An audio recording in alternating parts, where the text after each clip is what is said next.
Singur dam repair పనులను నాణ్యత కూడిన పనులు చేపట్టాల్సిన అధికారులు స్పష్టంగా దీని పట్ల నిర్లక్ష్యంగా ఉన్నట్లు అర్థమవుతోంది. డ్యాం రిపేర్లో జరుగుతున్న తీరును మాజీ ఎమ్మెల్యే చంటి క్రాంతికరణ్ పరిశీలించి డ్యాం రిపేర్ ఒక చోట ఉంటే ఇంకో చోట పనులు జరుగుతున్నాయంటే న్యాయం ఒక దగ్గర జరిగితే కట్టు ఇంకో దగ్గర కట్టడం ఎంతవరకు సమంజసం?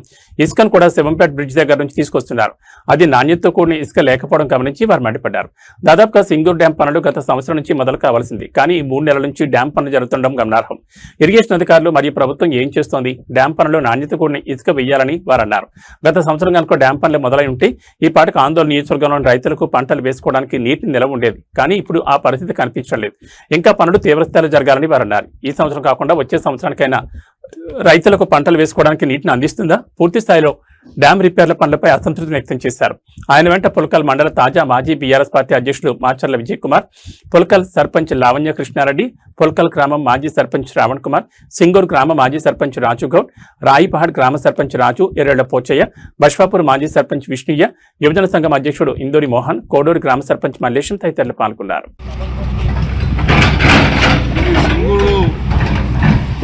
బ్రిడ్జ్ దగ్గర సింగూరు డ్యామ్ ఎక్కడ డ్యామేజ్ అయింది. ఇక్కడ డ్యామ్ దగ్గర ఆఫ్రాన్ రిపేర్ జరుగుతుంది. దానికోసం తీసుకొచ్చిన ఇసుక ఇది.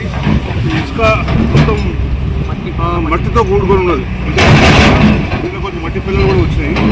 ఇటువంటి ఇసుక వాడటం వల్ల మట్టి పిల్లలు ఇటువంటి ఇసుక ఇది నాసి రకం ఇసుక, ఇది క్వాలిటీ రేట్ ఇసుక. దీన్ని వాడటం వల్ల మళ్ళా క్రాక్స్ వచ్చే అవకాశం ఉంటుంది బ్రిడ్జ్కి. అందుకే ఇది ఒరిజినల్గా దీని క్వాంటిటీ ఎంత ఉందని టెస్ట్ చేయడానికి మేము తీసుకోబోతున్నాం. కాంట్రాక్టర్లు అధికారులు కుమ్ముపై ఇటువంటి నాసిరకం ఇక్కడ పెడుతున్నట్టు కనిపిస్తుంది. క్వాలిటీ పనులు చేయించాలని చెప్పి మేము అధికారులను డిమాండ్ చేస్తాం. మా సింగూర్ డ్యామ్ వద్ద రిపిట్మెంట్ డ్యామేజ్ అయింది. దాని రిపేర్ జరుగుతుంది. దాని పనులు దానికి వచ్చినాం.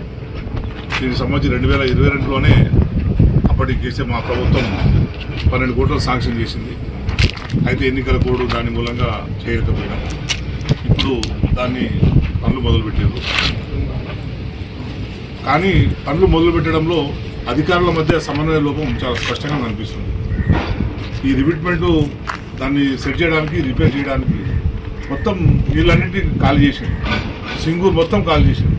29 టీఎంసీలు ఉంటే ఇప్పుడు 5 టీఎంసీల వరకు మాత్రమే నీళ్ళు ఉంచి దాన్ని రిపేర్ మొదలుపెట్టారు.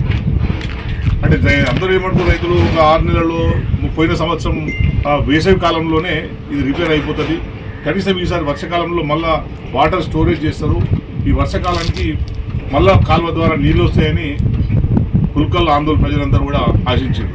కానీ ఇక్కడ పనులను చూస్తుంటే ఈ సంవత్సరం కాదు కదా, ఇంకో వచ్చే సంవత్సరానికి కూడా కాలువలకు నీళ్ళు వచ్చే పరిస్థితి కనిపిస్తలేదు. ఎందుకంటే ఇక్కడ మనమున్న ఈ ప్రాంతంలో బ్రిడ్జికి ఆనుకొని ఉన్నది. ఎందుకంటే నీకు గేట్లకు దగ్గర ఉన్న ప్రాంతం డ్యామేజ్ అయింది. ఫస్ట్ నీళ్లు కాల్ చేసిన తర్వాత ఇక్కడ నుంచి రిపేరింగ్ మొదలు పెట్టాల్సింది. కుడి ఎడమ సైడ్లో ఉన్న రిపేర్ మొదలు పెడితే ఇంకా ఎక్కువ నీళ్లు స్టోరేజ్ చేసే అవకాశం ఉంటుండే. కానీ అధికారులు ఏం చేస్తారు, చివరి నుంచి రిపేర్ చేయడం మొదలుపెట్టారు. అటు చివర ఇటు చివర రిపేర్లు మొదలుపెట్టారు. అంటే గాయం ఒక దగ్గర ఉంటే కట్ట ఒక దగ్గర కడుతున్నారు అనమాట. ఓ దగ్గర దెబ్బ తగిలితే ఇంకో దగ్గర మందు పెట్టి కట్టే పరిస్థితి ఉన్నది. ఇక్కడే కనుక రిపేర్ చేసి ఉంటే కనీసం ఒక 10 టీఎంసీలో 15 టీఎంసీలో అక్కడ 12 బ్లాక్లు అయినాయి. అదే ఇక్కడ నుంచి 12 బ్లాక్ అయిపోయి ఉంటే